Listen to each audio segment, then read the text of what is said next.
the Hezbollah is now leading, even though it's been significantly degraded in its military capacities, it's leading the resistance to what is a genocidal regime. In my opinion, Piers, and of course reasonable people can disagree, but my memory goes back as far as the early 2000s, when all the liberals in the world adopted this program called R2P, Responsibility to Protect. And that meant that if the other institutions of the international system failed to protect people who are suffering a genocide, it was the responsibility of states to protect where the international institutions failed. Welcome to part 3. Now, given that the theme of my video series has been around the issue of what Norman Finkelstein evoked, the idea of the ethos of responsibility to protect, there's a question, of course, that needs to be addressed here, is where exactly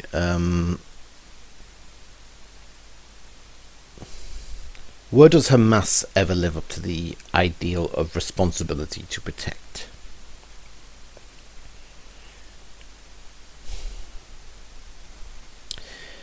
Well, seemingly it never does. Responsibility to protect is something Hamas never seems to live up to. Hamas does not believe in responsibility to protect. It is stated that they do not believe in responsibility to protect. And maybe this is something that the people who are not on Israel's side do not appreciate. They can't comprehend it. You know, Hamas has said that they have, by all reports, Hamas has developed an underground tunnel network that's far more elaborate than the London Underground, through which they can, their fighters, Hamas fighters, can remain safely sheltered and can access the tunnel network to do ambush surfacing. Can surface again to do an ambush on IDF. It's the entire tunnel network is designed so that they can do ambushes, store supplies, store hostages, possibly even, very probably store hostages, and that they can. And this is what Melanie Phillips has said, that a lot of people don't understand that the reason why the IDF is bombing a lot of these areas of Gaza is to get at the infrastructure beneath the buildings. The Israelis do not want to kill Palestinians in Gaza. It's the last thing they want. Hamas have made the Gazans into not just human shields, but cannon fodder. Hamas shoot Gazans when they try to find safe areas. Hamas are in tunnels for their own safety. Not one shelter has been built by Hamas in all the time they have ruled Gaza for the Palestinians under bombardment. The only reason that Israel is having to bombard Gaza is because they cannot get at the infrastructure of mass terror and genocide which has been put underground. The buildings are part of the infrastructure because obviously that's where the Hamas tend to emerge from and do attacks from. But Hamas have this elaborate tunnel network, and they have openly said that this tunnel network is not for the civilians of Gaza. It's not for their protection. It's for the protection of the fighters. The civilians. Some have said, that the civilians are there to die and be martyrs, or to be in the care. The UN is supposed to care for them. No, roaming freely in the Gaza isn't a great idea at the moment, not least because Hamas keep on popping up from tunnels and taking shots at everyone. Yeah. But the idea that the South Africans and others are trying to make these monstrous claims against the Israelis is really quite something. Israel is fighting a very, very tough battle in Gaza. Because, as I reported in the New York Post last week, every second house in the Gaza has munitions found in it. Every mosque that the IDF goes into has munitions in it. Every UN school that they go into has munitions in it, and entrances to tunnels. And one soldier I spoke to on the record just last week, who does a lot of this house-to-house work and has been in there for months doing this, said to me, at this stage, when they go into a house and they try to find out where the entrance to the tunnel is in a house or where the munitions in the house are being stored, they go straight to the children's room because that's where the weapons are kept. He described how they turn over the children's beds, and that's where you find the entrances to Hamas's terror tunnel networks. That's where you find the munitions. Just last week, he said he turned over the cot in one bedroom, a children's bedroom in the Gaza. He turned over the cot, and of course there underneath it was a rocket-propelled grenade that Hamas had stored there. And it seems to be an open shut case of Hamas do not believe in the idea of responsibility to protect. Hamas have spent decades establishing a massive tunnel network underneath the Gaza Strip, for which they can network, take shelter from bombing raids, and come to the surface at various different ambush points in the Gaza Strip, or they can relocate very quickly from one building in the Gaza Strip to another via the tunnel network, and they can do ambushes from there. It's like they've rigged the entire society, the entire Gaza Strip, to be one big death trap, ambush zone for any IDF incursions into the Gaza Strip. So it's an incredibly difficult battle that's going on. There's a massive civilian population who are caught up in it. But I think everyone has to realize, among other things, that this civilian population was handed the Gaza in 2005 by the Israelis, who took every single Jew out of Gaza. They forced them out of their homes. Hamas was Gaza rather, but Palestinians were effectively given a state in Gaza. There were no Jews, no Israelis. And what did they do with it from 2005 onwards? The population voted in Hamas, which then did a coup against Fatah, which killed their fellow Palestinians, and so they've had 18 years to run a state. And this is what we have, Julia. All the people who talk about the two-state solution and all this sort of thing should remember there was a state given to the Palestinians in 2005, and all that the world got, all that we taxpayers in the West got, was a terror state, which has spent the last 18 years committing terrorism against the state of Israel. Reportedly, the tunnel network, which allows them to take shelter, store supplies, very likely store hostages as well. Reportedly, it's vast enough to shelter the entire Gazan population as well. And by all accounts, Hamas has said that that's not what they do. They do not provide shelter for the people.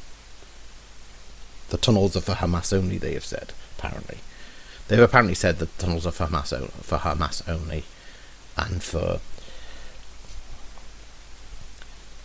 it's the UN that's supposed to look after the people. It's the international community that's supposed to care about and look after the people. It's the IDF that's supposed to care about the people.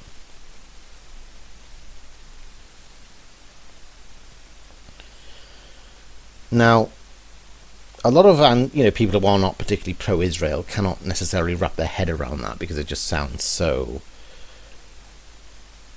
almost cartoonishly evil. They have a terrorist government like Hamas who literally do not care about their people. They're fighting for something, but it's not the preservation of the Gazan people.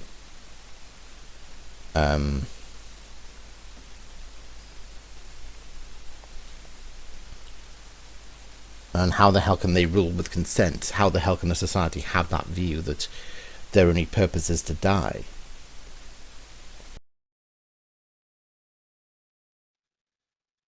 The Gazan people would never overthrow Hamas, because as soon as you open your mouth and talk about Hamas in this way, you get treated exactly like the Israelis were on the weekend. The people in Gaza are living as much fear of Hamas as the Israelis do. So, you know, it is what it is. Well, by all accounts, it is, as Mossab Hassan Youssef said, that this is a population that does not believe in investing in the future of the Gaza Strip. It does not believe in a material, doesn't believe in the material world.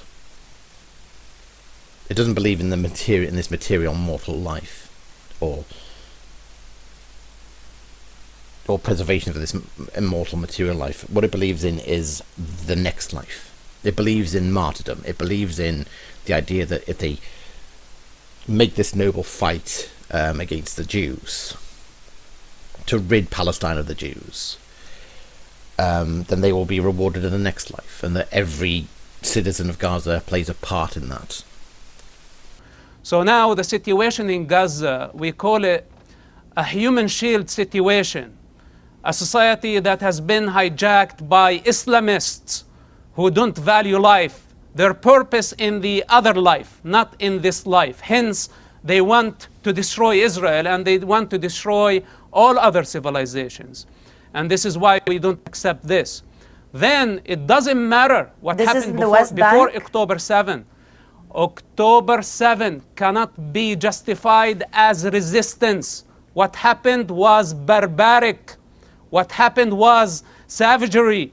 What happened was beyond any imagination.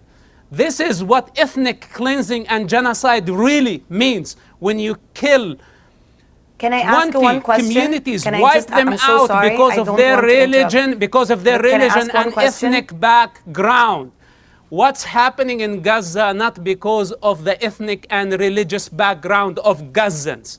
What's happening now in Gaza because it's their governing authority choose to make a stupid stunt and wiping out 20 peaceful Jewish communities that they had nothing to do, including kidnapping babies and elders and women. And what is this? We are in the 21st century, and we have to stop these savages before they become an empire.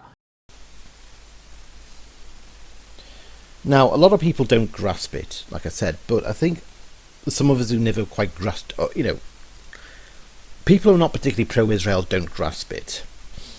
Now, we in the West should be familiar with a human shield strategy, because it's exactly what Al-Qaeda did on it's exactly what Al-Qaeda did on 9/11, in the September 11th terror attacks. They used human shields when they did their plane attacks on the World Trade Center and the Pentagon. They deliberately ambushed planes. Planes acted as missiles. The passengers acted as the human shield, as the reason why no one on that day realized that, unfortunately, the only way to prevent the attack on the World Trade Center had to involve a rapid response of sending jet fighters to those planes and shooting them down, killing the passengers in the process. The passengers were human shields. That was a very kind of clear human shield situation. And it's what jihadists do. Now, Israel has kind of given this line about, the human shields. They died because they were used as, the civilians died because they were being used as human shields by Hamas. They've given this line a lot. And if you're on the left and you've been kind of invested in the pro-Palestine cause for a while, you're probably very jaded about, you're obviously very jaded about it. I've seen it in comments say, oh yes, the usual human shields excuse. You know, it's happened so often, it sounds like an excuse. Even I, to a degree, can sometimes, you know, listen back to, hear the instances in which, you know, human shields have been used and think, you know what, and think, okay, it's sounding like an excuse now. It's sounding like an excuse. It's sounding like an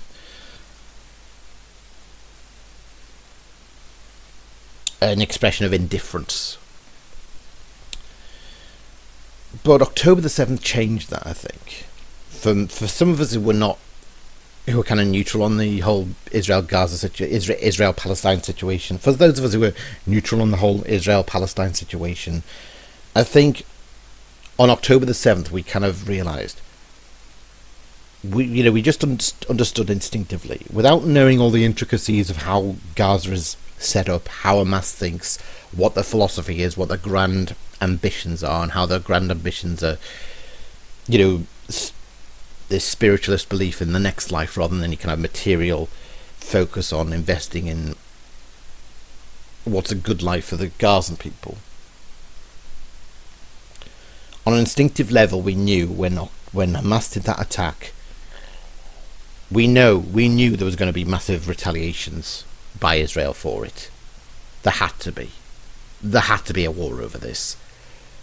And the entire massacre just seemed utterly gratuitous, utterly sadistic. It seemed almost done for no other reason than to provoke a war. And to those of us who were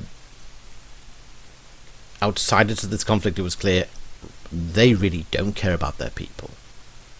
And the Israelis who do care about their people have no choice but to go and eradicate Hamas. And that means, you know, based on past form, that means another bloody,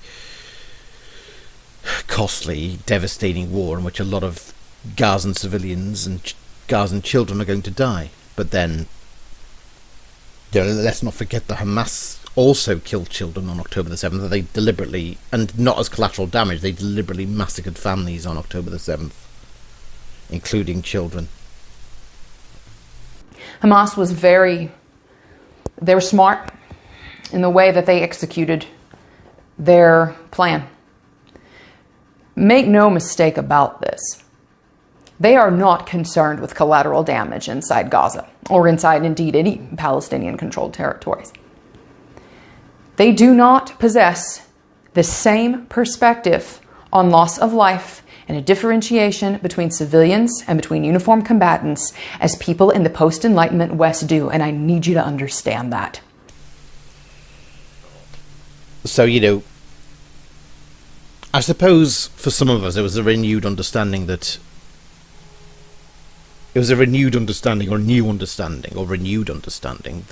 Hamas really does use its people as cannon fodder. It really doesn't care about what's good for the people of Gaza, because they've started this war without any provisions for the safety of the Gazan people from any reprisals there would be. And there would be reprisals no matter what country they attacked. You know, all this talk about, Israel being uniquely genocidal is clearly hypocritical, because we all know deep down if Hamas had attacked any other country like this, they would probably be facing far more vengeful reprisals than they're getting from Israel. We know that. Depends, of course. That depends. To a degree, it depends on the country. It depends how much your leaders care about the people. When ISIS arrived on the scene in Syria and Iraq, but particularly Syria, after the Syrians, during, in the midst of the Arab Spring in Syria, which led to the civil war, when Assad retaliated massively, and then ISIS came on the scene, seemingly out to oppose Assad, because ISIS are Wahhabi Salafist, Sunni supremacists. They hate all Shias. They believe in killing all Shias. I believe it's even in their manifesto. They say, the Jews can fucking wait. We're going to destroy the Shias first. and they began, they established their caliphate. They committed horrific atrocities. Apparently, reportedly, Assad did allow, Assad had been been ruthless and brutal in cracking down on, the Arab Spring protesters. And quite a few,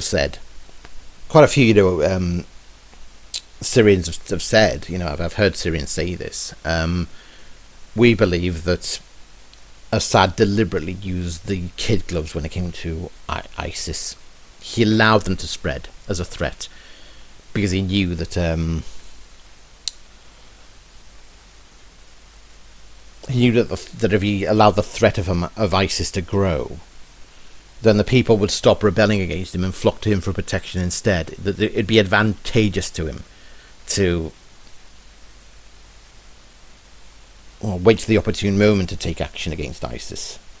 Very Machiavellian, basically. So yeah, it can depend, But, Israel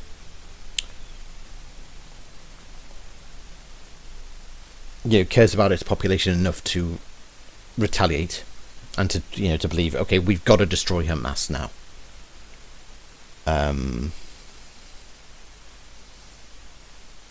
The response is going to be vengeful. Of course it is. Anyone who expected otherwise is deluded or insane. Hamas went into Israel that day knowing they can't beat the IDF. They went in that day knowing that the IDF would come after the hostages. They went in that day knowing that they were going to use their own civilians on top of legitimate military targets in an effort to increase civilian casualties, their civilian casualties.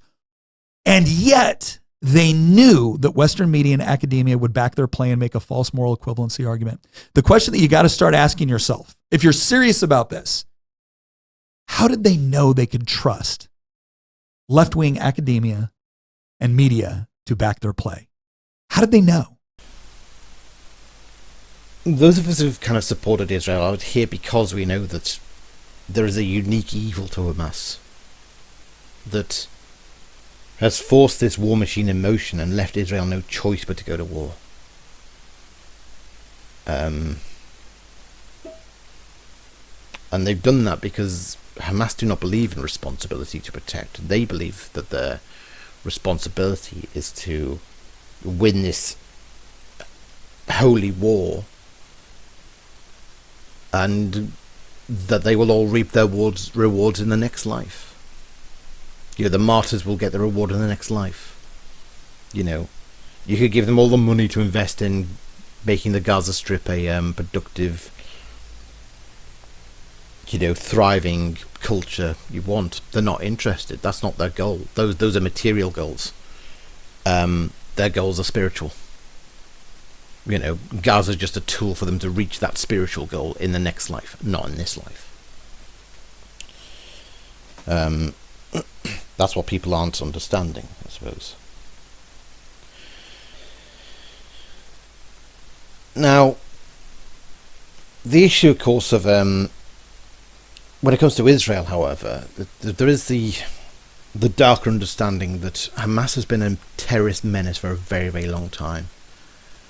And whereas in the past it would have been easy to say, well, look, Israel's got the Iron Dome, it's got the superior military might. If Israel has to conduct an offensive on the Gaza Strip to try to take out Hamas, but civilians are in the way,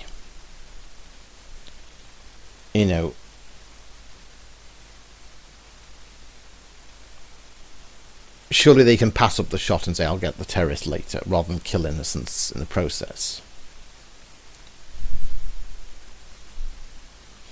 That's what I would have thought once, but after October the 7th, there was a clear imperative now of, after what Hamas did on October the 7th, is now clear.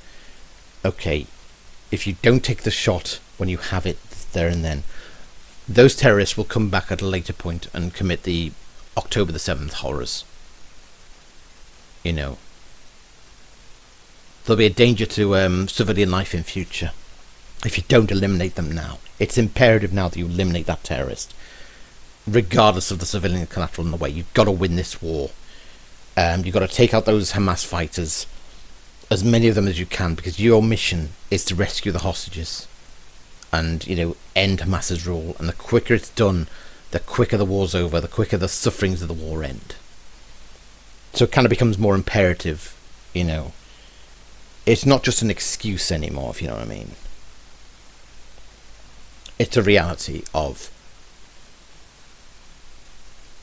the military do not have a choice They have to eliminate Hamas fighters when they see them. They have to be eliminated. And as Melanie Phillips says, when Hamas has that, underground infrastructure, that's what necessitates bombing, whole civilian blocks. It involves, excessive bombing from the air to get to the infrastructure beneath.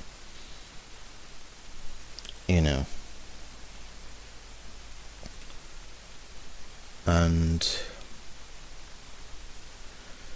so yeah, that's kind of the issue. And the view I took to this Gazan civilians was, look, because Hamas have made this choice, and because Egypt has decided to seal its border, look, there's no choice. There's gonna be a war. It's a war in which Hamas have to be destroyed, and hopefully that will usher in a new age of peace, hopefully. But I'm just going to have to pray that the people in Gaza take their chances as best they can. That's all they can do, and that's all I can hope that they do. Hopefully enough of them survive this. Hopefully most of them will survive this. But it's going to be tricky because Hamas has landed them in the shit, basically. I condemn everything that has been caused by the jihadists, and this is not my opinion. This is based on causal reasoning. You kidnap people and you take them to a different place. What other option does a sovereign nation have but to return its citizens? What else? There's only two options here, right? You either release the hostages or they have to come and be rescued. So the fact that Hamas has stubbornly refused to return these hostages means that Israel has no other choice. And so what you're looking at here is Hamas persistently putting the Palestinian people in a position to be slaughtered in this way. And you know what else that's so much worse than that? When people keep coming up with these numbers, 41,000 people killed. Why? Why are 41,000 people killed? Okay. Why is it not that 41,000 people in Israel have been killed despite all of these attacks? Because Israel invests in protecting its citizens. What does Hamas do? Hamas starts a war and then hides in its terror tunnels, okay, and leaves its civilians, its children, vulnerable above the ground to be exploded like cowards hiding in tunnels. So yes, I agree 41,000 is an awful number. First of all, we haven't separated the combatants, but we know that children have been killed, and the children have been killed because of Hamas. Everybody that is being killed is because of jihadists, and there is not one fact that you can make that doesn't start with the jihadists. And when the jihadists bury themselves wherever they are, whether they're in Lebanon, whether they're in Gaza, whether they're in Iran, whether they're in Syria, they are making the people of that nation, the people they are burying themselves amongst, vulnerable to being killed in this way. So yes, I absolutely condemn those deaths, and I absolutely blame the jihadists for that. And first of all, to go back to this claim that Hezbollah never started this war, from the 8th of October, okay, started launching, by this point, over 11,000 rockets into Israel. 96,000 people in northern Israel have been displaced. 10% of Israel's landmass has been depopulated, okay, 11 months deep. What is it exactly that you expect Israel to do? At this point, civilians are out of their homes, children are out of their schools. What do you expect Israel to do in the final instance where there is a precision strike on Hezbollah terrorists, okay? Hezbollah terrorists, the world wants to claim that this is an international war crime. Like, what should Israel do? Just bend over and keep accepting it? None of these things are acceptable to you people. Targeted strikes, unacceptable. Pages, unacceptable. What is acceptable to stop these terrorists from persistently and belligerently attacking Israel? And to make the claim, first of all, to make the claim that they are doing this on behalf of the Palestinians is absolutely outrageous. You want to say that, oh, we're fighting for the Palestinians because of the occupation in this oppressive military state. What about Hezbollah's oppressive military state? What about Hezbollah's state within a state that has undermined Lebanon's sovereignty? What about the fact that Hezbollah goes to Syria and massacres people on behalf of Assad? What about the fact that Hezbollah goes to Iran and massacres, rapes innocent Iranians? So why don't we just say that everything that Israel's doing is in behalf of the innocent Iranians, the innocent Syrians, and the innocent Lebanese? You know why you don't say that? Because it sounds absolutely ridiculous. It is a red herring. It is a red herring to claim that Hezbollah is acting on behalf of Palestinians when what they're doing is exactly what they said in their charter, which the Islamic Republic created them for, which is to create a second Islamic Republic in Lebanon and to destroy Israel. That is their goals. It is time to be honest about that. Okay.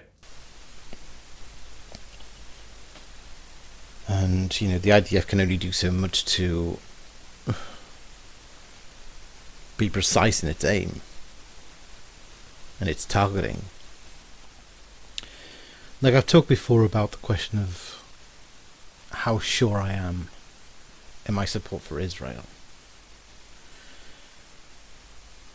I feel pretty darn sure the Hamas are evil, which makes me side with Israel by default.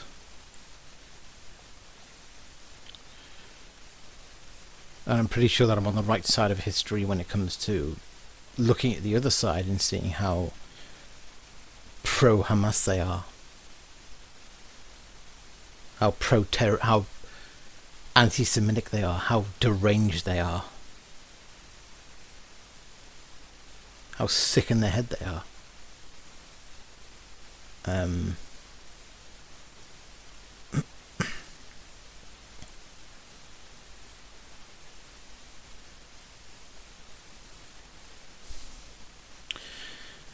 The thing is, there are times I wonder, you know, that there are times, you know, like I said, there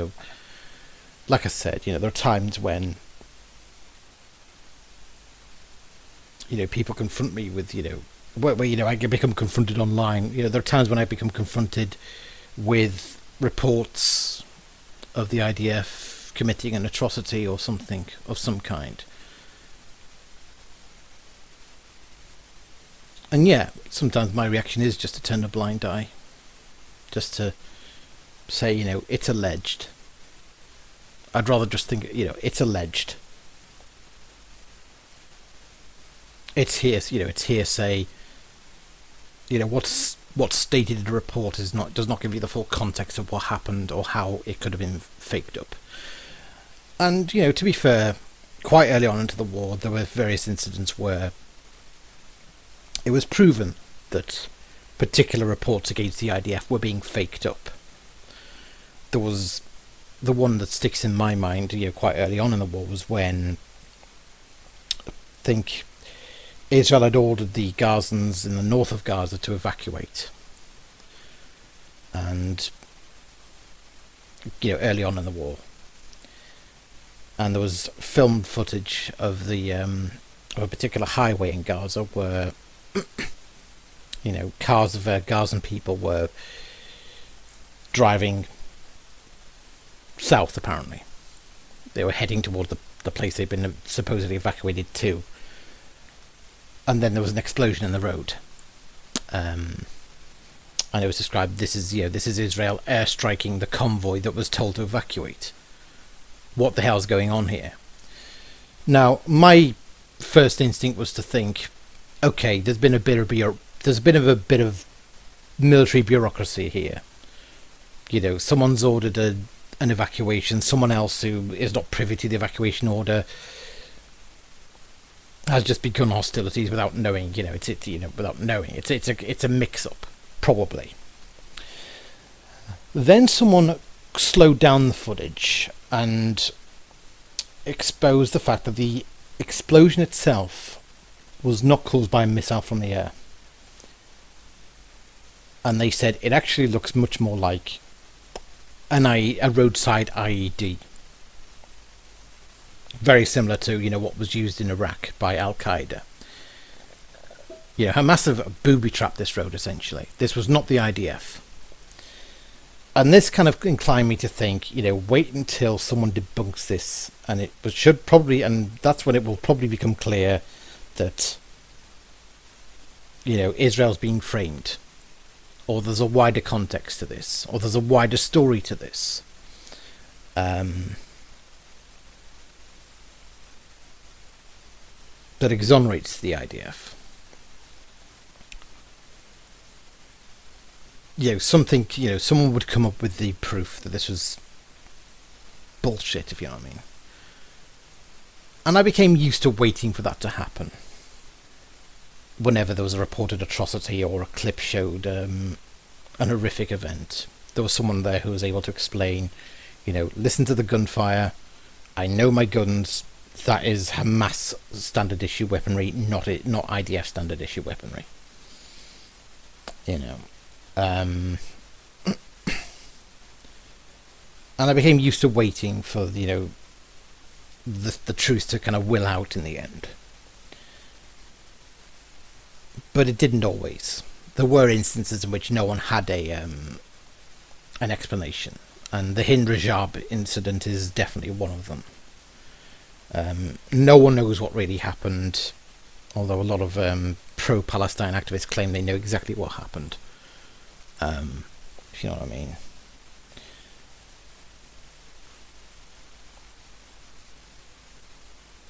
Maybe sometimes mistakes happen, and there was, I suppose, that tendency me to think, okay, look, a few mistakes, they've got to be considered forgivable because there's no turning back, or maybe I can just treat them as ambiguous or something.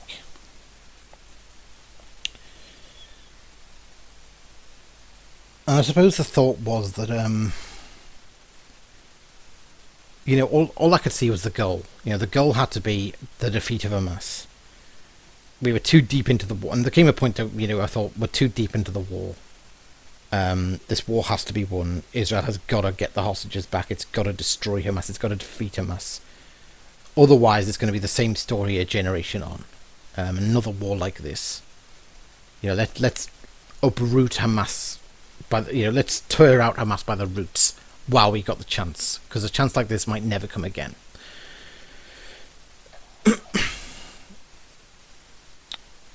But yeah, I wasn't always good at defending everything. I kind of relied on others to provide the defense for me quite often. But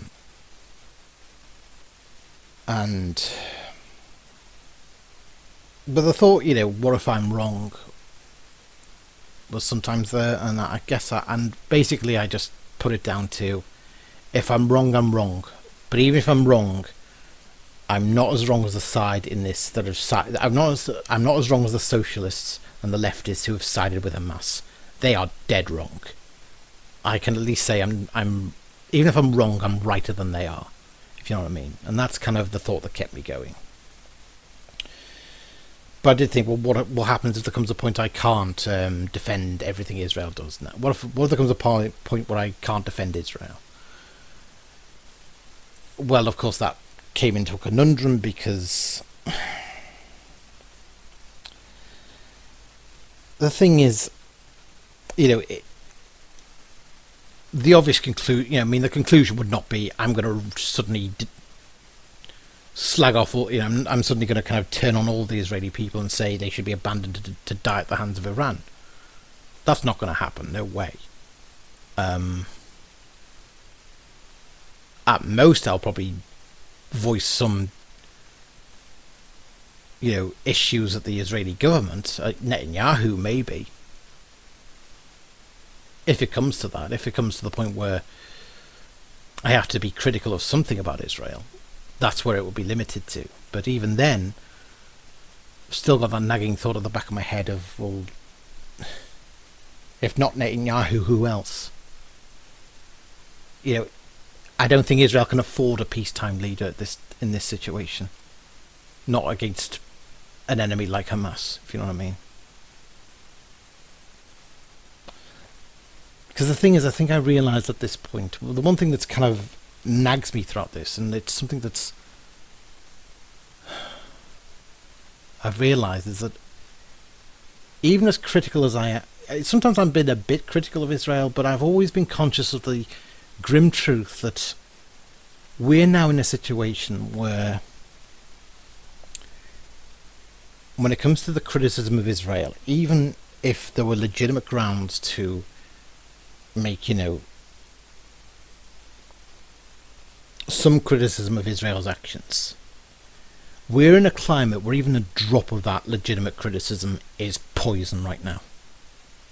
It's a drop of poison that is clearly, that things have run amok now to the point where what we're dealing with in terms of the anti-Israel sentiment is, as Brendan O'Neill says, it's neo-medieval hysteria. It's not, worthy criticism of it's not, legitimate criticism of the actions of a state. It's genocidal loathing of the entire Israeli state. Well, incredibly, I'm still getting a very heated response to my video about the phony Palestinian cause and the rabid anti-Semitism that drives it. Quite a lot of shouty uppercase emails calling me a Zionist shill, a Shabbos goy, that's a good one, isn't it? And of course all the usual favourites, Nazi, racist and so on. It's getting so that if I don't get called a racist now, at least once a day, I begin to worry that I may be doing something wrong. So please, keep it up, folks. You're doing a great job, and this video is just for you. Because predictably, nowhere in this blizzard of spittle-flecked abuse has anybody bothered to address the central point of the video, which is that irrational Islamic Jew hatred is the root cause of the problem in the Middle East, and you would have to be blind or politically constipated, in other words, an Islamized lefty, not to see that or not to want to see it. If they had the wherewithal, they'd commit genocide today. They wouldn't wait until tomorrow. It's not even a secret. Thanks to the internet, we can all now see the kind of stuff that's regularly broadcast on Arab TV, praising the Holocaust and demonizing Jews in disgusting ways that would be illegal in any civilized country. We know how much the Arabs hate Jews. They can't stop talking about it. They drum it into their children for all the world to see, brainwashing them into becoming suicide bombers. We can see little 3-year-olds being taught that Jews are apes and pigs and how glorious it is to be an Islamic martyr and kill yourself to kill Jews. And that's what you support when you support the Palestinians. And you're going to have to live with your conscience. That's if you can find one, because we all know that when operating from the twisted moral perspective of the Islamized political left, having a conscience, or a backbone for that matter, isn't always possible. And, it's this thing about, I guess what this is about is the idea of, well, look, if it's all a fog of war, what am I sure of? And the main thing I'm sure of is, if, I don't know what happened in the incident with Hidden Rajab. I don't know what happened in that incident with the 2 Christian women at the church in Gaza who were apparently shot, apparently sniped by IDF. I don't know what happened. These are at worst, instances of, bad apples in the IDF. But, they could be a fog of war situation as well. We don't know.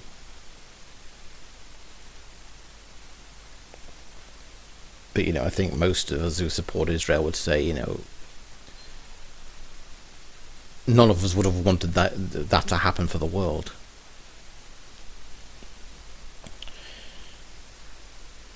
So it is that difficult question of what can we be sure of, and I think sometimes that comes down to the reminders of why Israel is fighting this war. It's so easy to get bogged down in the civilian deaths, the collateral damage, the images of children being pulled from the rubble and just hoping to God they survive.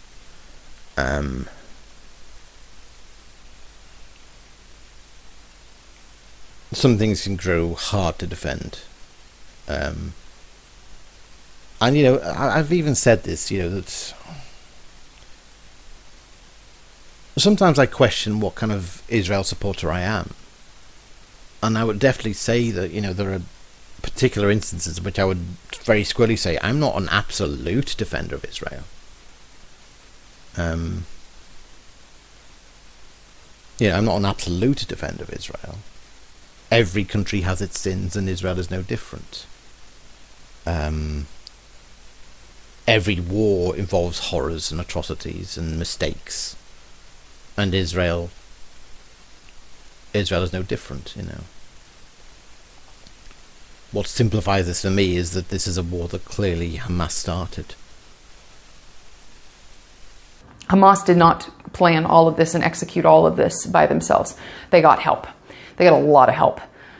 They probably, from what my sources have shared with me, they probably received intelligence links that ultimately are traced back to the Biden administration's cooperation with the Iranian regime, ultimately in facilitating this.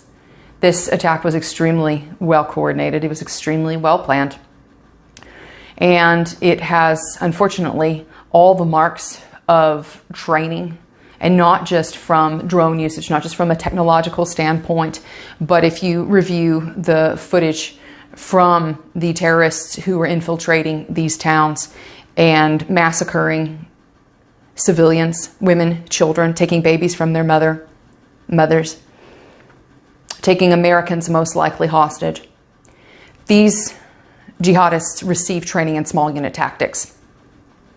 They also had armaments and support, most likely, from everything that I am reading, from leftovers that the Biden administration abandoned in Afghanistan.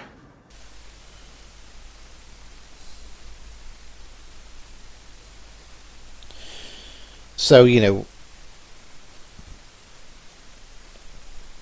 media has kind of played very much on the idea of, certainly Al Jazeera, the BBC have talked about, the civilian casualties has been, and it can be enough to leave some, to leave even me sometimes thinking, enough, please, enough of this, and that is because of the, you sway toward the idea of, wanting this, the belief in the ceasefire approach, the whole, this isn't working, it's not getting rid of Hamas, too many civilians are dying, enough, ceasefire now.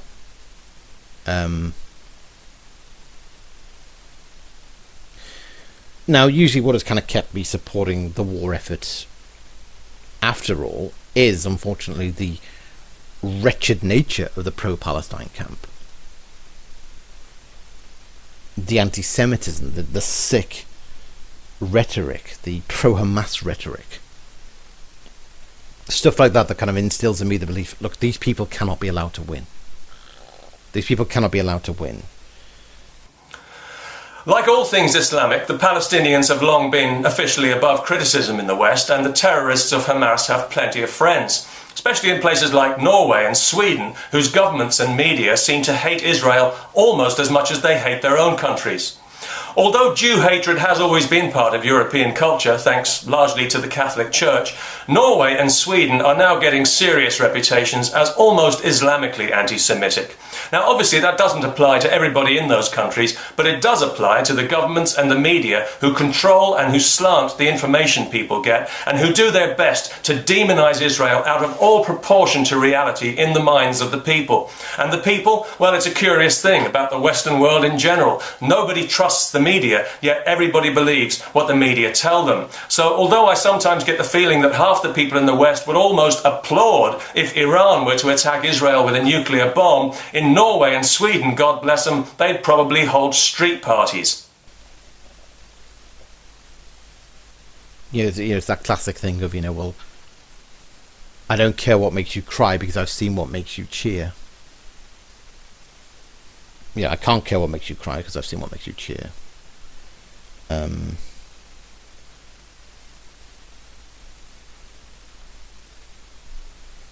But yeah, I've had my moments of doubt.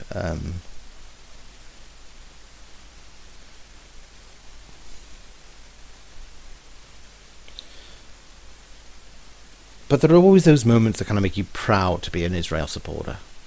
Proud to be a supporter. The peer operation where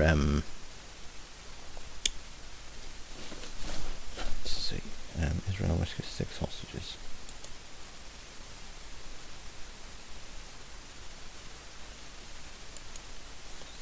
Let's see. New details emerge about Israel's deadly hostage rescue and how it almost fell apart.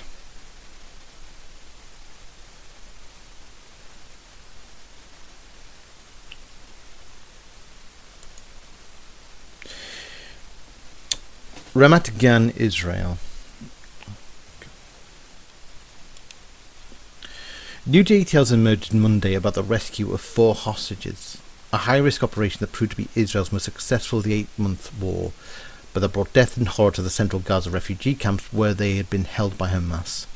The surprise daytime raid reunited Noah Agamani, 26, among Meir Jan, 21, Andrei Kozlov, 27, and Shlomi Ziv, 40, with their families, sparking emotional scenes of celebration and relief in Israel. For Jan's family, the joy was tempered by grief following the death of his father on Saturday morning.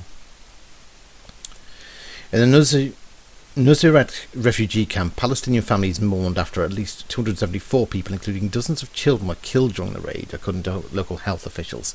The Israeli military acknowledged there were casualties, but estimated the number was less than 100 and said it did not know how many were Hamas fighters. NBC News could not independently verify the death toll. An Israeli commander was also killed, the Israeli Defense Force had said. On Monday, the IDF confirmed to NBC News that a vehicle carrying the 3 male hostages broke down during the rescue operation while under militant fire. Commanders were forced to hastily load the hostages into a separate vehicle under fire before driving them to a waiting helicopter, the IDF said. The rescue may have been perilously close to going badly wrong, but Prime Minister Benjamin Netanyahu enjoyed a rare moment of triumph in the wake of its success. He quickly faced global outrage over the scale of the raid's destruction in Gaza, however, as well as division at home following the resignation of a key rival from his war cabinet and renewed concern from the families of remaining hostages. Witnesses told NBC News crew in Gaza the bloody intensity of the surprise Israeli assault, while the IDF described how the precarious operation unfolded. Well, there you have it, clear cut, that this was a rescue operation. This was the IDF doing the noble thing of rescuing the hostages. But, civilians were killed in the process. But, the IDF was doing a noble thing. The hostages were held. The operation was to rescue them was legitimate. And it was one in which, unfortunately, a lot of civilian collateral died because of the density of the area. But the IDF had to do it. The IDF had to rescue those hostages. And this provoked all kinds of, reactions from the left of, was it necessary for that many Palestinians to die to rescue 4 hostages, to rescue 4 Israelis? And in a sane world, I would have thought that would be the complete death of the credibility of the pro-Palestine movement, of it being clear that these people just do not have a case. They do not care, because those hostages should not have been in that refugee camp in the first place. And the deaths that ensued were entirely on Hamas for taking the hostages. But they want to make it about, what Israel did. And, Israel should have been better in their aim and gotten massacred in a failed attempt at the operation. They should have fought with one hand behind their back.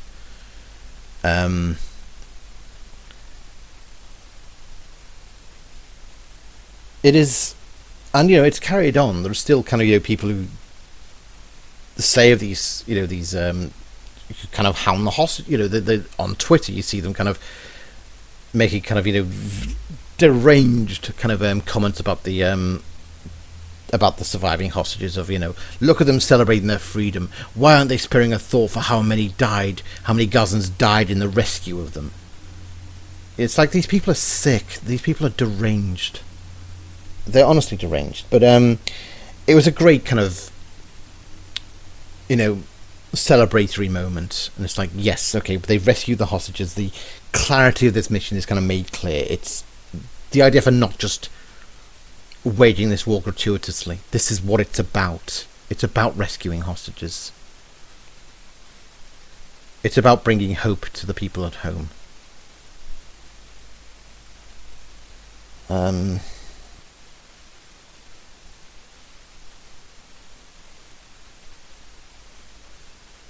But it's also clear, well, look, that many Palestinians wouldn't have died if Hamas were not turning that zone into a combat zone. If you know what I mean. And, it's victories like that kind of made you want to punch the air.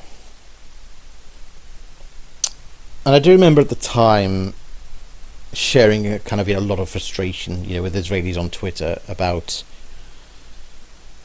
the fact that every time it seemed like there was a victory like this, somehow Biden would kind of get on his podium and somehow manage to snatch defeat from the jaws of victory by insisting more and more on concessions and, negotiating deals and ceasefires.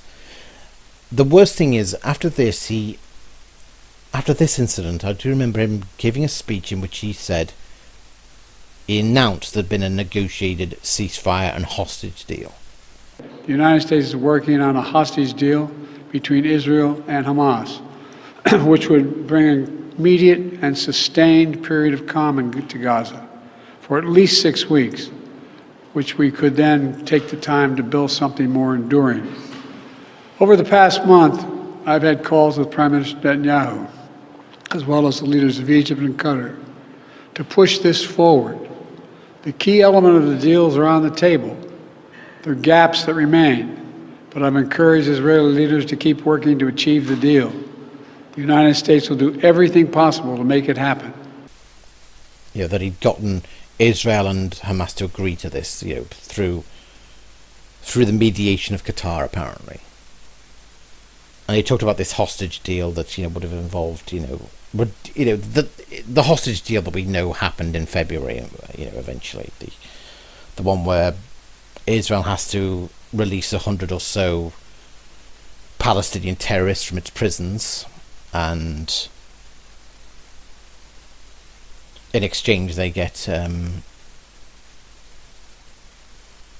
about 4 to 6 hostages back each in each deal. Because Hamas are clinging on to those hostages, trying to milk them for everything they can get for them, seemingly. I remember quite a few commentators at the time saying, no way would Netanyahu have agreed to this. It sounds like Biden has made up this whole deal. He's pretended, he's basically made up that there's been an agreement, because it does not sound like Netanyahu would ever agree to this. But it sounds like he's announcing the agreement so that Netanyahu has no choice but to agree. Which just seemed like a very, very slimy move indeed. And it gave power to Hamas. It gave us, kind of a perverse kind of moral authority to Hamas of, we concede, I concede on Israel's behalf. Your tactic of taking hostages works. And it gets you what you want, and this deal has to preserve Hamas being in power. I was very frustrated, certainly, and as you probably know from quite a few of my past videos, it was a dark period where Biden was still in charge. It's like, I was thinking, God, I don't know if I could even cope with the next month of Biden being in charge, let alone if he wins another 4 years.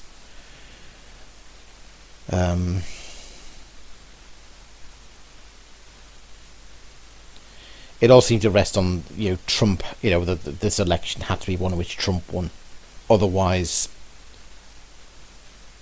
Israel was screwed. Otherwise Israel would continue to be hamstrung by Biden. His weakness, his capitulation, his appeasement, his obvious senility would just be seen by the enemies of the West as just more of an invitation to throw the weight around and attack America's allies, and know that America is weak and its alliances are weak, which means more chaos. It means Hamas and Iran becoming more and more of an unhinged loose cannon, going more and more off the chain because there's no deterrent for them. There is a lot of talk online in right-wing spaces about who should run for president on the Republican ticket in the 2024 election. There are various groups of people who are advocating for a variety of candidates, but I'm afraid there is only one legitimate choice at this stage. It has to be Trump. It's not simply because Trump is the most popular candidate with Republicans in America, even though he is. It's not just because the strongmen of the world watched themselves under his unpredictable leadership, even though they did. It's not just because the world was more stable and peaceful when he was calling the shots, even though it was. It's not because Trump achieved energy independence for the United States, which is what happened. It's not even because, as a businessman, he knew how to run a roaring economy, pandemic issues aside. It wasn't the extreme lows in poverty and unemployment and the extreme highs in wage growth in the stock market, even though everyone remembers how well they were doing under Trump. And while most voters believe it was the Democrats who ran the economy into the ground. All of these are good reasons to expect that Trump can turn Biden's sinking ship around, but these are not the real reasons why it has to be Trump. I've got no doubt that Rand Paul or Ron DeSantis could very competently implement a similar agenda. However, it has to be Trump, because Trump is the protagonist of an important moral story whose narrative arc has yet to resolve, and resolve it must. This is not a question of mere politics anymore. This is a question of cosmic justice and the right ordering of the world. This is a question of whether right or wrong matter anymore, whether this evil cabal should be allowed to destroy whoever they want, even an ex-president, at will, and get away with it.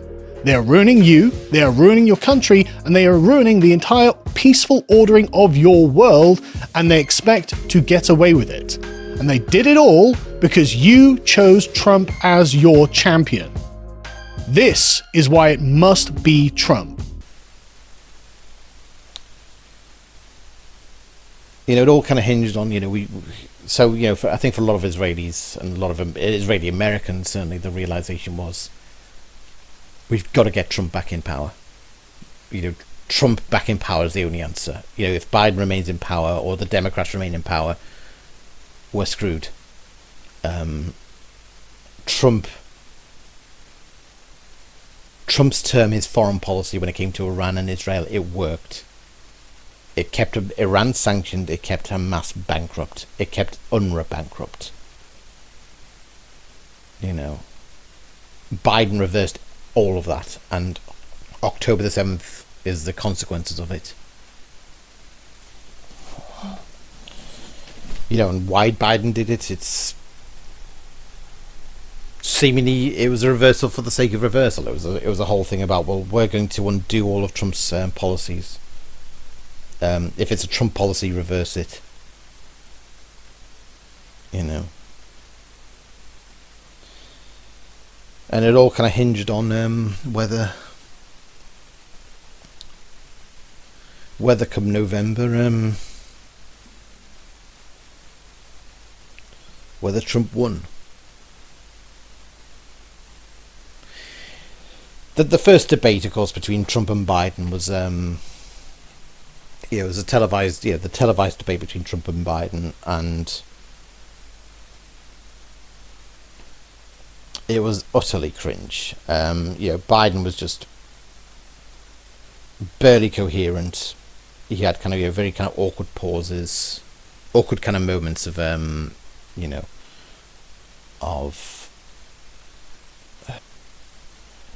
just forgetting where he is, if you know what I mean. Seemingly forgetting where he is, and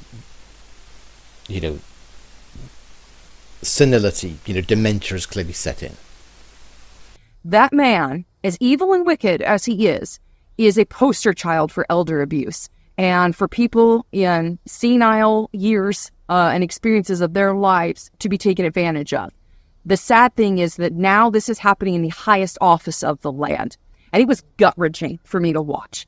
And the thing is, I personally, like many of you, have no love lost on these people. And I think they're very wicked. I think they're demonic. But what was so awful, and I just felt a pit in my stomach, was watching him freeze on camera in the midst of what is supposed to be the height of the democratic process. and of the right of people to have a say in their government watching a debate in the highest elected office of the land, in a debate to determine the fitness of that individual and how the electorate would jive with what he's saying. Not only could he not compete, he couldn't even show up to the degree that a 6th or 7th grader could. And that was really an awful feeling. It was just awful. So elder abuse is very real. The second thing that I took away from this is that we are being represented by a man who could not consent to having his tonsils taken out, let alone lead the supposed most free country in the world, which obviously is not in this day and age. It is not. But when I consider the implications, the emperor has no clothes, and the rest of the world now knows it, particularly the rest of the non-democratic world. And this leads me into the third point. The third point, nations who are belligerent, nations who are run by dictator states, by military juntas, by human rights abusers, or essentially people who are tyrants and genocidal maniacs. They have zero incentive right now to comply with anything that we would want to wield our power on. Because when it comes right down to it, the leader of the executive branch, the commander-in-chief, is not fit to take himself out of bed and toilet himself without getting lost. And that's a really sad day for the American Republic. For the Republic that we were told by Benjamin Franklin would stay this way in so long as we could keep it. Last night was a really, really sad display of just how far we've come. Yeah, it was obvious he had dementia, and what kind of, really kind of made it, drove the point home was when his wife, it was a bit like these days comes off as a patronizing babysitter now, kind of saying, "Well done, Biden, you remembered your ABCs, you did so well," treating him like a toddler, basically. And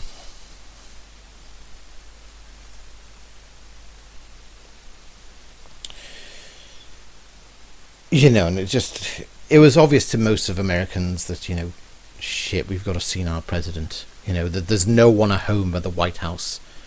All our foreign enemies know just how weak and pathetic how weak and pathetic America is right now. We all know, if you've been following the news for any amount of time, that Joe has obviously the signs of dementia, including just absolute freezes where his ability to express himself is expressive aphasia. It just stops. And it stops in really, really inconvenient places.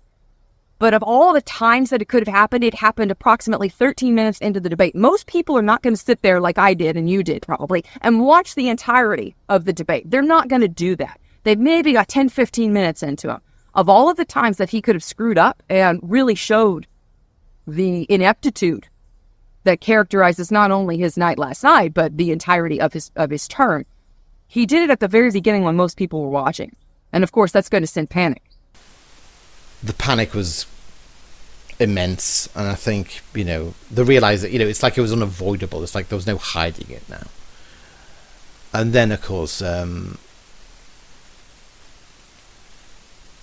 Democrats did a bait and switch, and they decided,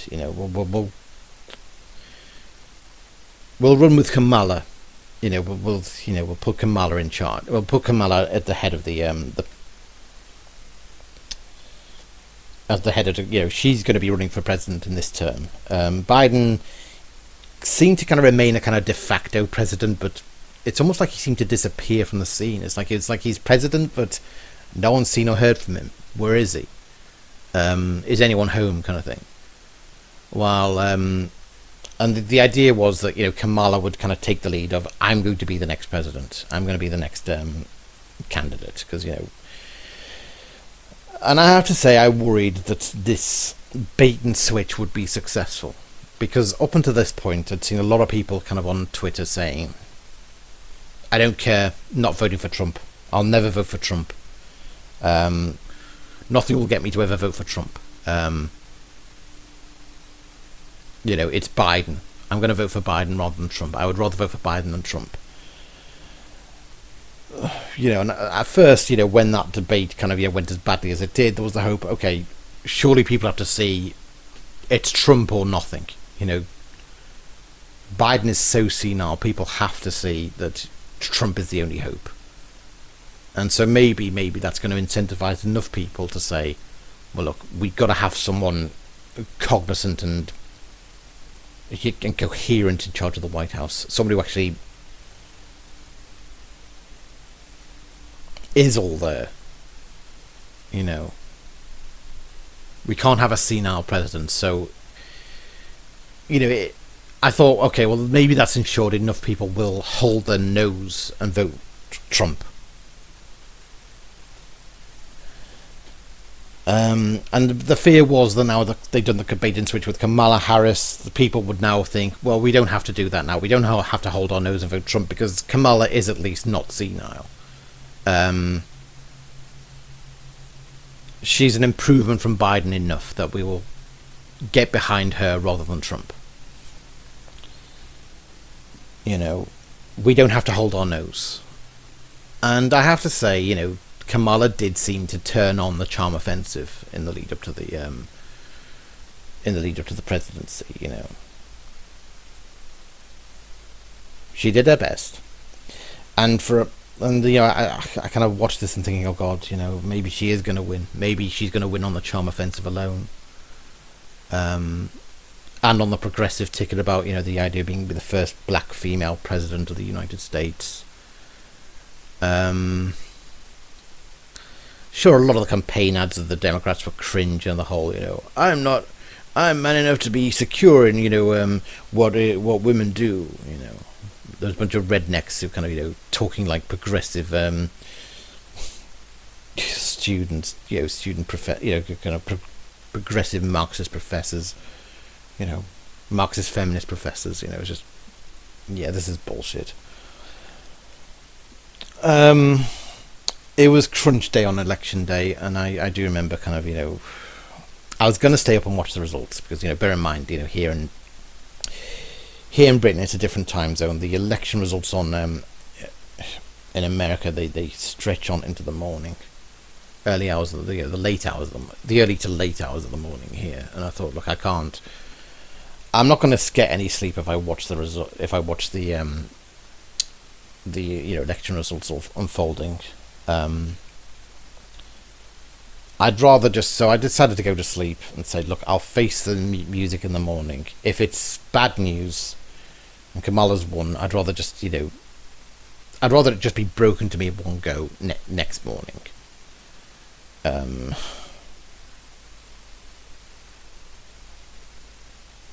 Tomorrow morning. And otherwise, it's going to be a very, very sleepless night. But, you know, there was that part of me that thought, Kamala's going to win, isn't she? You know, I try to kind of trust my instincts when it comes to Trump, comes to elections. Like, I do remember in 2020, I just had this instinct that Trump was not going to win. I don't know where it came from. I just sensed that he was going to lose. And I wanted him to win. More importantly, I wanted the Democrats to lose at that point.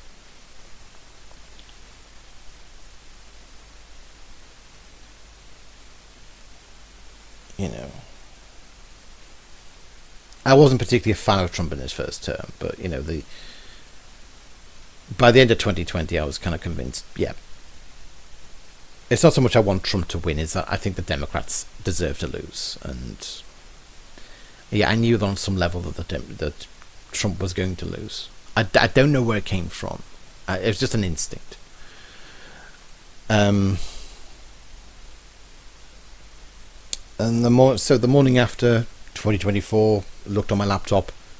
The results were in. Trump was 47th president of the United States. He'd won, and I punched the air, cheered, yes. You know, I was a real kind of, you know, moment of elation for me. I was so glad he'd won. And it would just, I thought, well, it's going to be great. He's going to actually clear up this mess in the Middle East. He's going to sanction Iran to within an inch of its life. Hamas are going to be finished. Maybe he's going to take the UN to task as well. Because fuck the UN, frankly. Rotten dictators club is all it is. Right, now, okay, what do we got here? Helicopters, 500 points. Tanks, 300 points. What's the penalty here?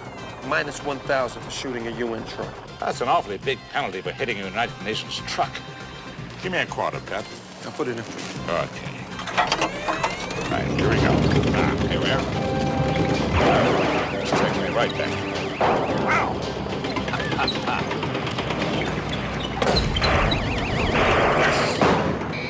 Takes me right back, this, Patrick. Right back to my youth.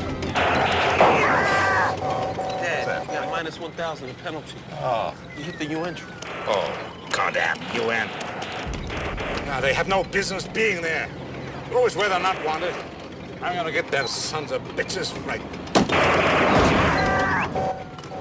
UN guys, white truck man. I nearly hit a tank there. Don't want to start doing that. What the UN about? There goes another. There he goes. Yes! Oh, did you see that?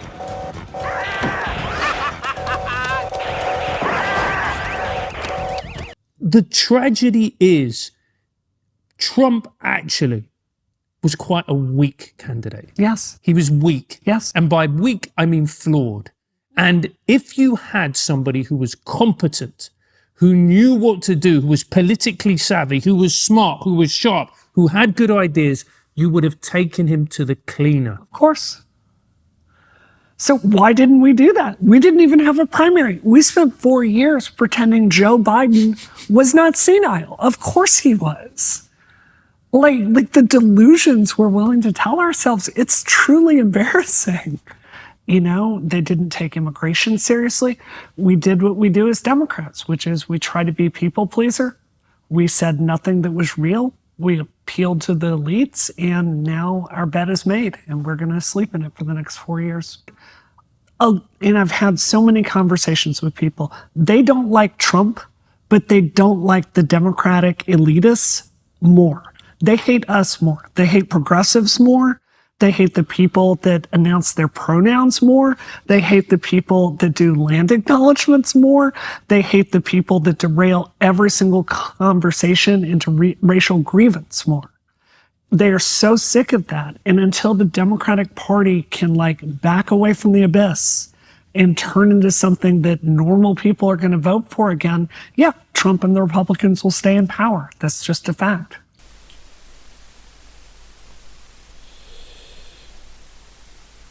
I mean, I was hopeful, but there was also, there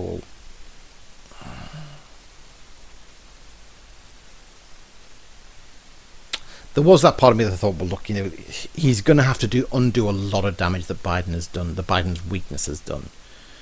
So there were doubts as well. There were doubts of what if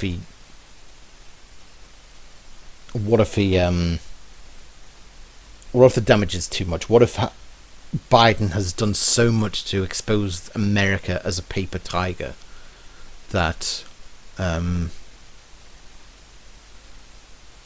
would have to do something insanely extreme to prove that it's not. And I'd rather he didn't have to. But that's just the way it is.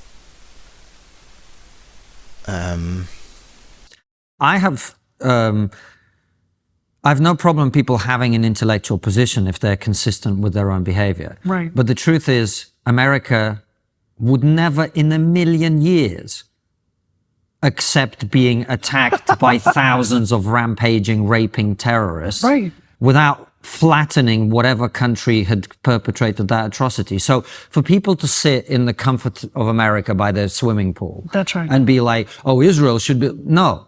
That's not what any sensible country would do. And by the way, forgive me, but I think that's one of the reasons that people did vote for Donald Trump, because they're like, no one's going to fuck with us when he's president. Wait, are you kidding And me? also what Joe Biden did with Iran, where he gave them money He emboldened them, he empowered them. And then the Iranians went, well, we've got all this money. Do you know what we're going to do? Let's start a religious war. Yeah, Francis, it is one of the things, educating myself on all of this post-October 7th, it is a mind fuck, if you'll forgive my language, to discover that like Mike Pompeo is 100% right on Iran, and the Democrats' position on this appeasement is dead wrong. It's making the entire region far more unsafe. And, you know, to come back to your point, do you think if Canada had launched 8,000 missiles at the United States this year alone, that we would just sit here and take it? Of course not.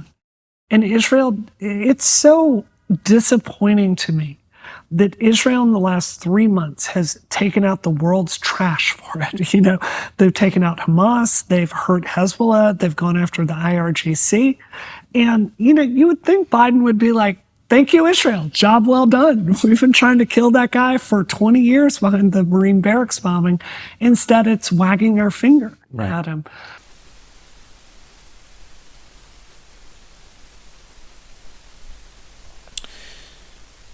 But, you know, it was going to be a long, you know, after, you know, there was still kind of a long period before, you know, the Trump administration finally got into power. And it's like the final kind of months of Biden's reign were just a disaster. And it was like, I was so impatient for the, you know, for things to change. I was so impatient for Trump to get in. Now, two policies did emerge, you know, when Trump was kind of preparing his administration. One was, unfortunately, Trump seemed to force through the very hostage deal that Biden was talking about. The 100 for 6, the 100 plus terrorists for 6 Israeli hostages deal. And it seemed at that point that Netanyahu had no choice but to capitulate, because the Republicans were the only game in town, and I think Trump knew that and said, well, look, it doesn't get any better than me, so you're going to have to capitulate to my demands. You're going to have to capitulate to these terms, because people want this situation sorted. The United States, with all of its foreign adventurism and empire building over the past several decades, has ultimately come to a point of no return. Because we have given out foreign aid, and not just foreign aid to Israel, and not just foreign aid to Ukraine, but foreign aid to terrorist organizations like the Palestinian Authority and like Hamas.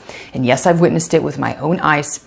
Because we have done this, we have ceded both sides of the fighting. We have attempted to exert our own power and influence in areas that we had absolutely no business in pursuing.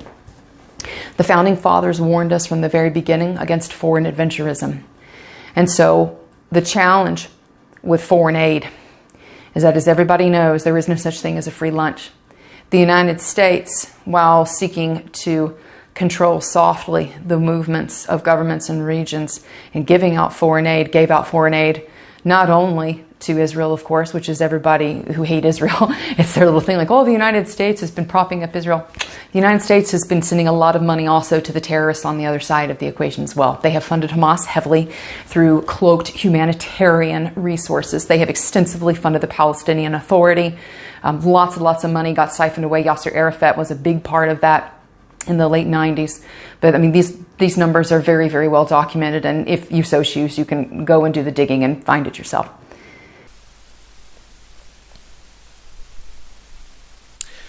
Basically, what we've had with Trump since he got inaugurated has been, to my eyes, something of a mixed bag. You know, there's been kind of, you know, policies I can get behind. He has actually decided to sanction UNRWA again properly, and hopefully, you know, it'll stick. He did try to get the ICC prosecution quashed. You know, he tried to kind of impose sanctions on the ICC, but Congress blocked him. He has pushed for deportations of anti-Israel, you know, foreign students who were part of the anti-Israel activism, or reign of terror, more like, on college campuses.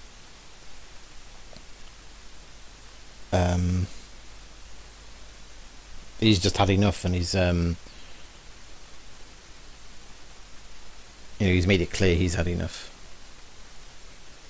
which is good. There's been good policies, there's been bad policies.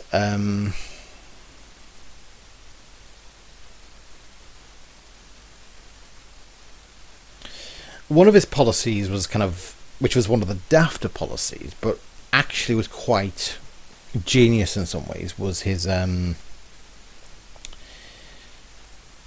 proposal to have the Gaza Strip evacuated of all Gazans, so that the military could come in and do the cleanup operation. The American military could do the cleanup operation of diffusing any bombs or booby traps, clearing the rubble, and turning the Gaza Strip into the new Mardi Gras. And building luxury kind of condos and just new real estate kind of thing. Donald Trump has reposted this on Truth Social, showing his AI vision for the future of Gaza. Tunnels coming to set you free, bringing the light for all to see. No more tunnels, no more fear. Trump Gaza is finally here. Trump Gaza shining bright, golden future, a brand new light. Feast and dance, the deal is done. Trump Gaza, number one. Trump Gaza shining bright, golden future, a brand new light. Feast and dance, the deal is done. Trump Gaza, number one. It's hard to really know what to say. I mean, it's extraordinary, isn't it? I mean, he's selling an idea, and he's doing it in a way that attracts the maximum of attention. And here we are, Gareth, we're actually talking about it. But it's essentially it's a glossy brochure for his idea, his solution to the conflict in Gaza. He's going to turn it, and he sketched out this idea a couple of weeks ago. He's going to turn it, he says, into the Riviera on the Mediterranean. It's a demolition site, he says. He's going to level it. He's going to clear it out. He's going to resettle 2 million, 2.3 million Palestinians in neighboring countries. He says that this is what he is planning to do. And here we are. He's visualizing it for us. Redevelopment is the solution in Trump's mind for the problems in Gaza. There are all sorts of problems with this. Start with the fact that it flies in the face of international law, that it would constitute, in the minds of many, ethnic cleansing. But here we are. He has felt the compulsion to have this video made. I mean, that's a glitzy production. He's put it out there. And he says, look, that's the solution. This is what I can do. It's once a stupid proposal, but it's also a genius one, because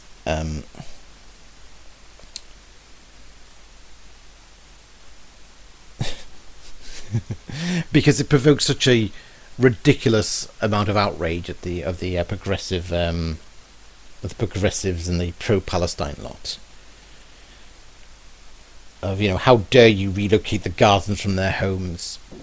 How dare you claim this territory? And it seemed like it was kind of genius in that it was saying, well, Israel is not interested in ruling the Gaza Strip. America is going to do it, and it's that get out clause of you can't blame Israel. You can't say that this is Israel trying to conquer the Gaza Strip because we're going to claim it for ourselves. America's going to claim it. It's going to become American claimed. So you can't vilify Israel for this anymore. You can't make hay about Israel's colonial ambitions now because America's going to do it. But Owen Jones, the likes of Owen Jones and all them are talking about this ridiculous this is ethnic cleansing, this is you're relocating the people from the Gaza Strip. Now the genius was, of course, that what he was getting across was what it exposed was the moral hypocrisy of these activists. I think that there are people who have made all kinds of egregious statements on both sides, and I can give you a few examples of genocidal intent if you want from the other side, because that's really the only side that has proven genocidal we can come to that. We can come to that. But on that point, do you accept then that there are people in Israeli government, albeit he was fired for it, who have espoused genocidal sentiment? They have. I don't know of anyone who is in the current Israeli government that would support any form of genocide. Right. Has anyone ever? Of course, ruling. people have on both 5 sides. pages. Okay, Abby? 5 pages.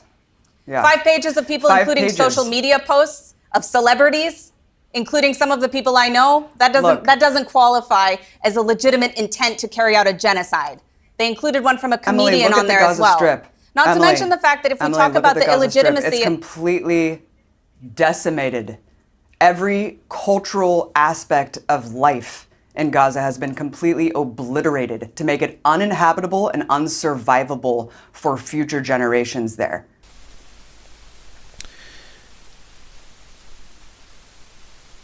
Because they had spent a whole year and a half kind of, talking about the unlivable conditions of Gaza and how Israel was turning the Gaza Strip into an unlivable war zone.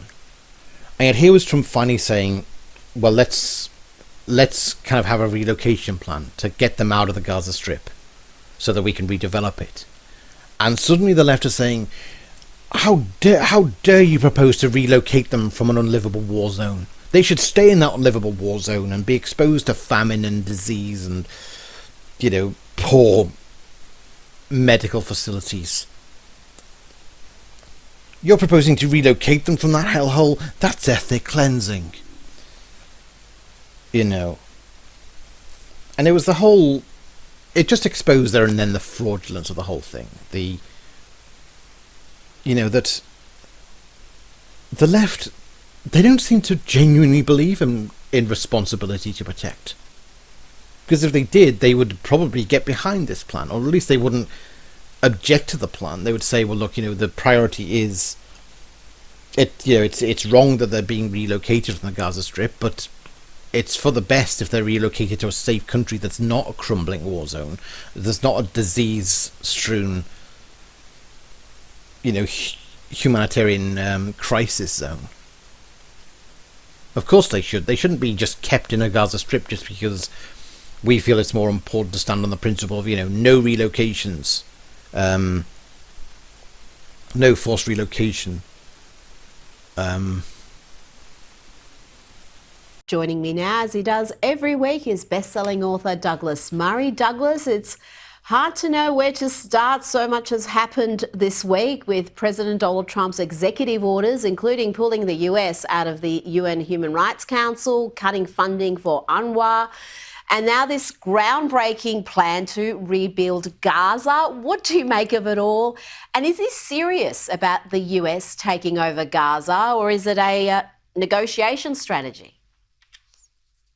Well, first of all, all of these presidential orders and directives are, I think, fantastic. The pulling the US out of the so-called UN Human Rights Council is a bare minimum thing. Anyone who's spent any time looking at or sitting through the Alice in Wonderland procedures at the UN Human Rights Council will realize that no self-respecting liberal democracy should have anything to do with it. Sort of place where North Korea denounces Australia for its treatment of women, and the Iranian regime talks about the importance of nuclear non-proliferation and all that sort of thing. It's an absolute fantasy land, and it's always been a farce, and I don't really see why America or any other self-respecting democracy should have anything much to do with it. As for the Gaza announcements this week, they certainly break the paradigm, don't they, Rita? The current thinking on Gaza, as far as there was any, was that having started another war against Israel in October 2023, just the latest of many wars that Hamas run Gaza started against Israel since Israel withdrew from Gaza in 2005, that the main thinking was, well, after they've lost again, everyone should just pay more billions to rebuild Gaza and hand it back to the Palestinians of Gaza so that they can start another war in a few years' time when they've rearmed and made their leadership a bit much richer. And I didn't think that was a viable idea. I don't actually think very many international players thought it was a very viable idea, but it was sort of the only idea that anyone had on the table. Trump has said what is completely true, which is Gaza isn't especially livable these days. Viewers will remember that all of our taxpayer dollars and pounds and euros that were sent to Hamas-run Gaza were mainly used to buy luxury apartments for the Hamas leadership in Qatar. And also, of course, very importantly, to build the huge underground tunnel network in which the Hamas authorities could protect their rockets and make sure that they were as safe as possible. And of course, also then hold young Jewish babies and others captive. All of this they ruined the Gaza. And, in my view, Rita, there is a price to be paid. There always has been historically for starting wars again and again against your neighbors and then losing them. Hamas lost this war. It's in the final processes of losing it. And I think it's perfectly appropriate they should lose land. That's what always happens in war. And that's why you shouldn't start a war. And it's almost as if there's a lesson there, isn't there?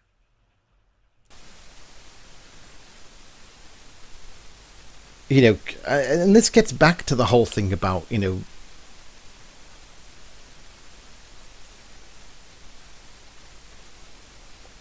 I kind of put the blame squarely back on Egypt for its part in this. Egypt had closed its borders to the Gaza Strip. It had not admitted a single refugee.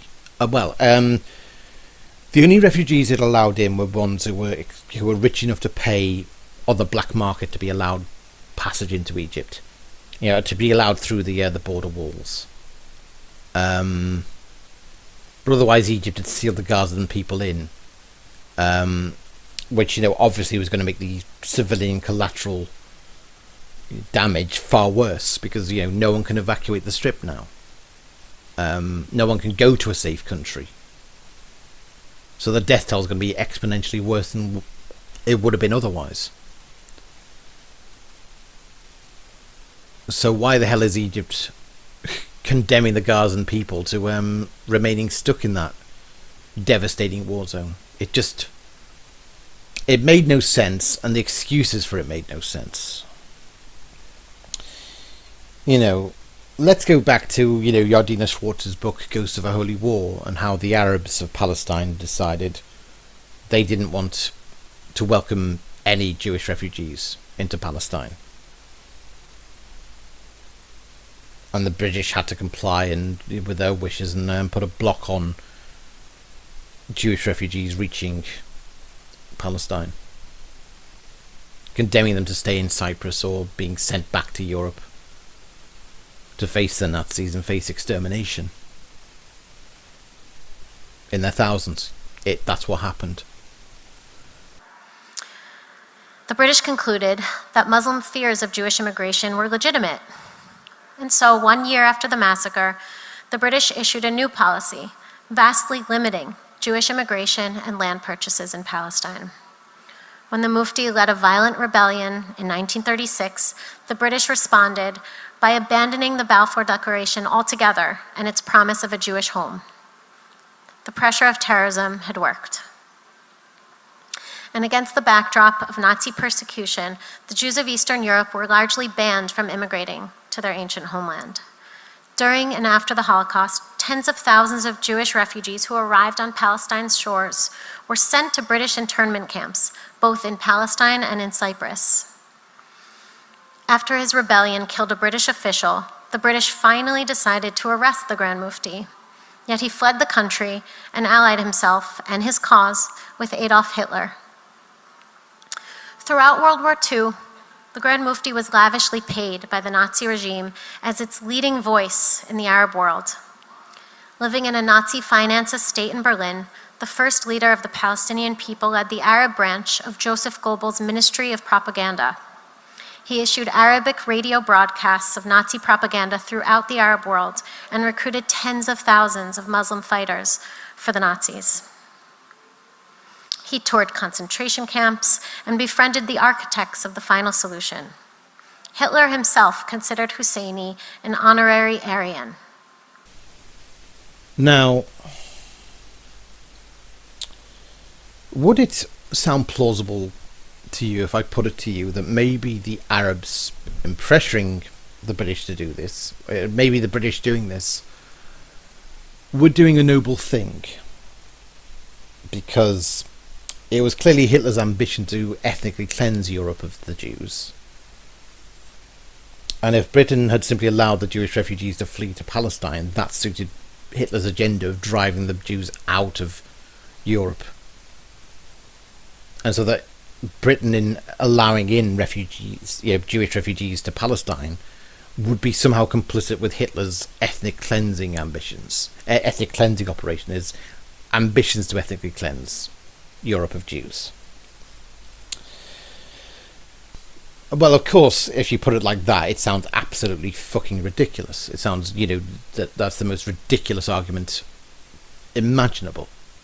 The idea that there's anything charitable about the idea of blocking Jewish people fleeing danger. But that's exactly the defence the left has adopted in terms of why Egypt won't let Gazan refugees in. They say, well, Egypt's just not willing to help Israel ethnically cleanse the Gaza Strip. They're doing the noble thing by trapping them in the Gaza Strip, in that war zone. Donald Trump's plan for Gaza, which he insists everyone loves. But do they? Let's talk about this with Dr. Ashok Kumar. He's an associate professor of political economy at Birkbeck University. Very good morning to you. Morning, Julia. Thanks so much for joining us. Now, just to get you up to date, in the last 10 minutes or so, Donald Trump has posted on Truth Social to say the Gaza Strip would be turned over to the United States by Israel at the conclusion of the fighting. That's what he's planning. The Palestinians, people like Chuck Schumer, would have already been resettled in... I don't know whether that makes sense, would have already been resettled in far safer and more beautiful communities with new and modern homes in the region. They would actually have a chance to be happy, safe and free. The US, working with great development teams from all over the world, would slowly and carefully begin the construction of what would become one of the greatest and most spectacular developments of its kind on Earth. No soldiers by the US would be needed. Stability for the region would reign. Is this actually more of Donald Trump being the disruptor, basically sort of throwing a sort of game changer idea in there, discombobulating perhaps all sides, calling out some lies, all these Arab countries that say they're so supportive of the Palestinian people? Okay, can you take some of these refugees then? Oh no, we don't want them, they say. Can this actually help promote peace? That actually, things that he's done, moving the US embassy to Jerusalem, helping with the Abraham Accords in terms of bringing normalised relations between Israel and the UAE, and moving towards Saudi Arabia, which was what was going to happen before we had the October the 7th attack, that actually he thinks outside of the box, that as mad as a lot of his ideas sound, they pretty soon become the norm.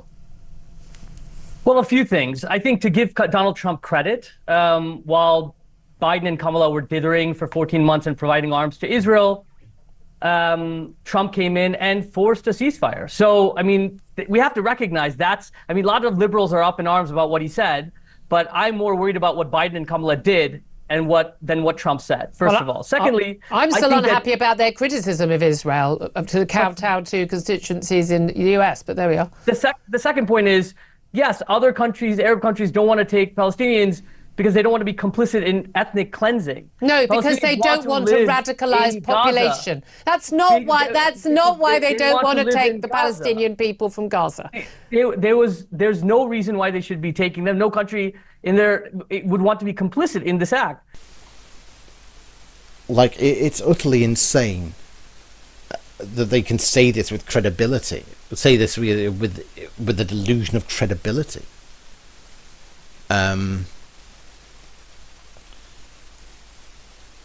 And what was genius about Trump's plan was that it really exposed this bullshit hypocrisy. It exposed, well, look, either the Gaza Strip is an unlivable war zone, as you've been insisting, all year round, or it's perfectly livable, in which case Israel is not committing war crimes, it's not committing a genocide. They can't both be true. So which is it?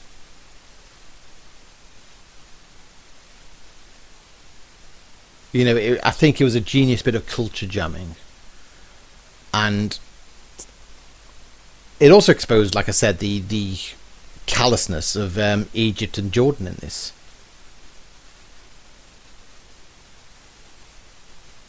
And it, you know, in that sense, it allowed the blame to kind of come off Israel quite a bit. And that was kind of genius. And I thought, okay, now there's hope. Now we actually are really being... Now the world is beginning to see, you know, the narrative isn't holding up anymore. It's just not sustainable. They can't say that they care about the Gazan people while at the same time insisting that they should be allowed to stay in an unlivable war zone. And, you know, I remember someone saying, you know, it's hilarious having all these leftists object to the prospect of Trump turning a third world shithole into a luxury location. Like, how dare you turn a third world shithole into a luxury location? How dare you improve a third world shithole? Tunnel is coming to set you free, bringing the light for all to see. No more tunnels, no more fear. Trump Gaza is finally here. Trump Gaza shining bright, golden future, a brand new life. Feast and dance, the deal is done. Trump Gaza #1. Trump Gaza shining bright, golden future, a brand new life. Feast and dance, the deal is done. Trump Gaza #1. Unfortunately, what this also did was it triggered a massive anti-Israel sentiment on the right wing, and anti-Semitic as well. This whole, suddenly you had a lot of right wingers saying, you know, I voted for Trump to put a stop to forever wars. Why the hell is he talking about putting American troops on Gazan soil to potentially die for Israel? You know, you know, and more going into this, you know, the realm of Israel's just this parasite. It takes far too many tax dollars from us, and you know, it was so sickening, because it was like, here the Republicans had a golden opportunity to welcome a lot of disillusioned Jews into their ranks and say, you know what, we could have warned you that the Democrats had a nasty anti-Semitic streak to you, that they were just using, you know, woke racial grievance, that type of thing, to get your vote. They used you, and they lied to you about us as well. But we're on your side. We've got your back. You're as American as anyone. And of course we're opposed to Hamas. And, you know, it sickens us that the left has come to support terrorism. We've always known the left has a dark streak, that there's a darkness on the left. There was potential for a beautiful coalition there, and it seems like this anti-Israel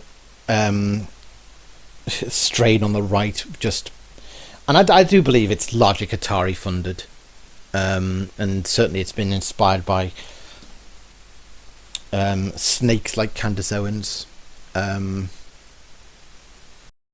I think he is now just straight up snorting lines of Israel. Demonstrably, I think Israel might be the most destructive drug to hit the market since 1948, because that drug did not exist before 1948. You know, is suddenly saying, you know, suddenly trying to make sure that the Republican camp do everything possible to ruin that potential coalition and say, no, get out of here. We're not dying for you, Jew. We ain't dying for Israel, you Jews. You know, reviving that nasty anti-Semitism streak that was always there on the right. But it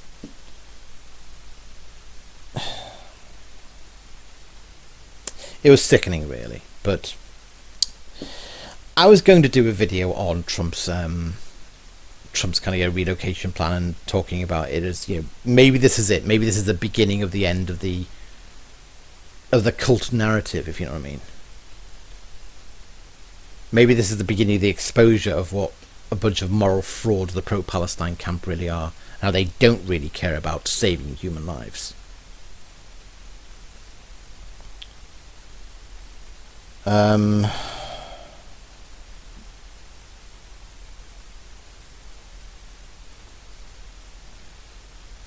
was going to, but at the time of trying to record it, events occurred that meant that it would suddenly become very, very